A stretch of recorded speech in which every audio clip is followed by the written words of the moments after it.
నాగార్జునకు చెందిన N convention ను హైడ్రా పూర్తిగా నేలమట్టం చేసింది.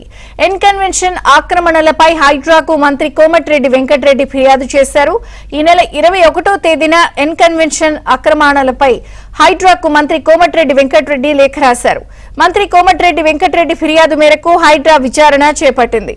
మంత్రి ఫిర్యాదు మేరకు అన్ని శాఖల అధికారుల నుంచి నివేదికలు తెప్పించుకుని ఎన్ కన్వెన్షన్ ను హైడ్రా కూల్చివేసింది.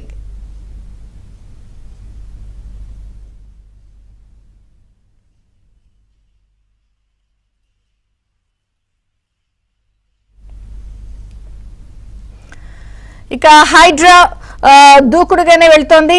ఈ రోజు ఎన్ కన్వెన్షన్ కూల్చివేత కూడా పూర్తయింది. పూర్తి నివేదికలు తెప్పించుకున్న తర్వాతే హైడ్రా ఎన్ కన్వెన్షన్ పై చర్యలకు దిగింది. ఇక మరిన్ని వివరాలు మా ప్రతినిధి నుమాన్ అందిస్తారు లైవ్ లో. నుమాన్.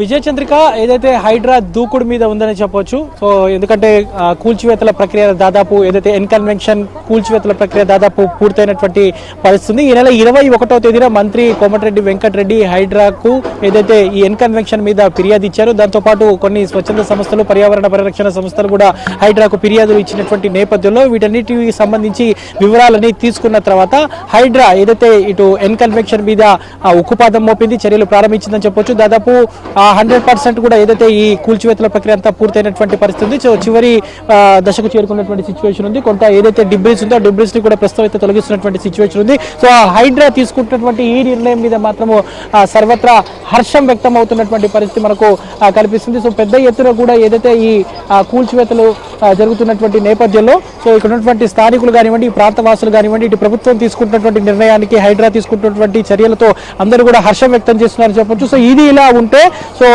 మాజీ మంత్రి మల్లారెడ్డి మీద నెక్స్ట్ ఫోకస్ పెట్టింది హైడ్రా. ఏదైతే ఇప్పటికే చెరువులను ఆక్రమించి నిర్మించినటువంటి కాలేజీలు కానివ్వండి, యూనివర్సిటీలు, దాంతోపాటు ఏదైతే ఇటు హాస్పిటల్స్ ఉన్నాయో సో వాటన్నిటికి సంబంధించినటువంటి వివరాలన్నీ కూడా హైడ్రా కమిషనర్ రంగనాథ్ తెప్పించుకున్నారు. సో రేపో మాపో మాజీ మంత్రి మల్లారెడ్డికి సంబంధించినటువంటి విద్యా సంస్థల మీద కూడా కూల్చివేతలు చేసేటటువంటి అవకాశం ఉంది. పూర్తిగా చెరువుల్లో ఉన్నటువంటి బఫర్ జోన్లు కానివ్వండి, దాంతోపాటు ఏదైతే ఎఫ్టీఎల్లో నిర్మించినటువంటి కాలేజీలు, యూనివర్సిటీలు, దాంతోపాటు హాస్పిటల్స్ మీద కూడా ఇటు హైడ్రాకు ఫిర్యాదులు వస్తున్నాయి. సో ఈ నేపథ్యంలో మల్లారెడ్డి ఆక్రమించి నిర్మించినటువంటి చెరువులు కానివ్వండి, నాలాలను కూడా ఇప్పటికే హైడ్రా అధికారులు పరిశీలించారు. సో నెక్స్ట్ ఫోకస్ మాత్రం మల్లారెడ్డి, మాజీ మంత్రి ఎమ్మెల్యే మల్లారెడ్డికి సంబంధించినటువంటి ఆస్తులన్నీ కూడా మనకు సమాచారం అందుతుంది. సో ఈ రోజు రాత్రి లేకపోతే రేపు ఏదైతే హైడ్రాకు సంబంధించినటువంటి అధికారులు జన్వాడ ఫామ్ హౌస్ కు సంబంధించినటువంటి కూల్చివేతలు కూడా చేసేటటువంటి అవకాశం ఉంది. సో ప్రస్తుతం మనము చూస్తున్నాము ఏదైతే కూల్చివేతల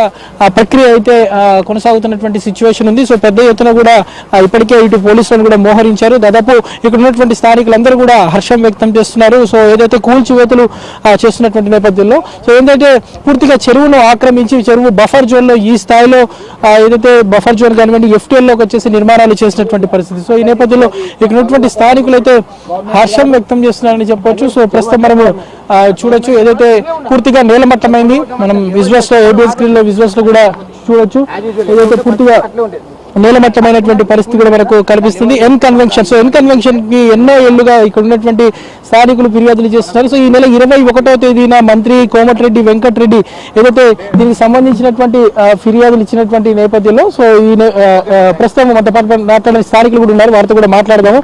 చెప్పండి, ఏదైతే ఈ కూల్చివేతలు ఎలా చూస్తారు నాగార్జునకు సంబంధించి? ఎలా చూస్తారు సార్? గత 10 సంవత్సరాల నుంచి జరుగుతుంది అంటే అంతకుముందు ఏం జరుగుతుంది. గత 10 సంవత్సరాలు అయితే జరిగింది. ఏమేమి చెప్పి ఎవరికి ఏమో డబ్బులు ఇచ్చిండో ఎంత కంట్రోల్ చేసాడో మాకు తెలియదు. అంటే ఇప్పుడు రేవంత్ రెడ్డి వచ్చి నాకనే జరిగిందని కాదు, ఇతను రేవంత్ రెడ్డి గారు ఏం కమిషన్లు తినట్లేరు అని నాకు అర్థమవుతుంది. గత 10 సంవత్సరాల నుండి లేనిది ఇప్పుడు ఇది బయటపడ్డది అంటే రేవంత్ రెడ్డి కమిషన్ ఏం వెళ్ళిండేమో, ఇటువంటి నడువే అని చెప్పాడేమో. కావున ఇవన్నీ బయటపడలేదు. ఎందుకు బయటపడతాయి?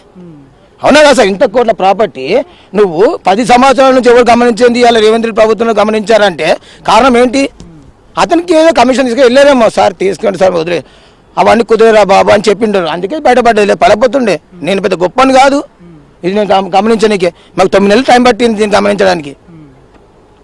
హైడ్రా కమిషనర్ కూడా ఏం చెప్పదలుచుకున్నారు? ఏం చెప్పేది ఏమి లేదు. ఇప్పుడు ఆ పేదోళ్ళు ఇప్పుడు అక్కడ స్టాఫ్ మొత్తం even house keeping, plumber, electrician వాళ్ళందరికీ కూడా గత 3 నెలల శాలరీ ఇవ్వాలి. వాళ్ళకి జాబులు చూపించే బాధ్యత నాగార్జున గారిది. వాళ్ళకి అన్యాయం జరిగింది.